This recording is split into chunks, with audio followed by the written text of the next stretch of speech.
కింగ్కోటి హాస్పిటల్లో బాలిక సుమన్ కు వైద్య పరీక్షలు పూర్తయ్యాయి. అనంతరం హిమాయత్ నగర్ లోని మేజిస్ట్రేట్ ముందు హాజరుపరిచారు. బాలిక సుమన్ రిమాండ్ పై ఉత్కంఠ నెలకొంది. అంతకుముందు నాంపల్లి పోలీస్ స్టేషన్ లో 7 గంటల పాటు సుమన్ ను విచారించారు.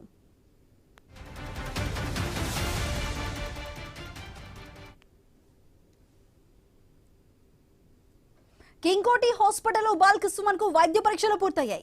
అనంతరం హిమాయత్ నగర్ లోని మేజిస్ట్రేట్ ముందు హాజరుపరిచారు.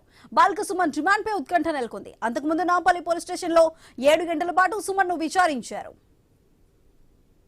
దీనికి సంబంధించి పూర్తి డీటెయిల్స్ మా ప్రతినిధి రత్నకుమార్ అందిస్తారు. రత్నకుమార్, చెప్పండి, హిమాయత్ నగర్ లోని మేజిస్ట్రేట్ ముందు అయితే బాలిక సుమన్ ని హాజరుపరిచారు.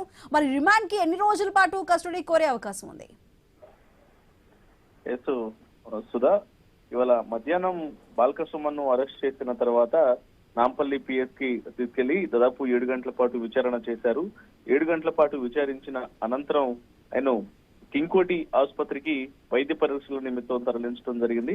ఇక్కడ వైద్య పరీక్షలు ముగిసిన తర్వాత హిమాయత్ నగర్ లోని జడ్జి నివాసానికి తీసుకెళ్లి అక్కడ జడ్జి ముందు హాజరుపరచడం జరిగింది.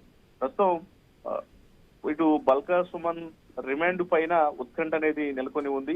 వైపున పోలీసులు రిమాండ్ విధించాలి అంటూ తెలియజేస్తున్న నేపథ్యంలోనే మరోవైపు బీఆర్ఎస్ అడ్వకేట్లు మాత్రం రిమాండ్ ను రిజెక్ట్ చేసే విధంగా ఫైట్ చేస్తూ ఉన్నారు. ఆ రిమాండ్ ను సవాల్ చేస్తామని ఇప్పటికే తెలియజేసిన నేపథ్యంలోనే ఆ రిమాండ్ ఎందుకు చేయకూడదు అనే విషయాలపైన ఒకవైపు జడ్జితో తమ వాదనలు వినిపిస్తున్నట్లు కూడా తెలుస్తూ ఉంది.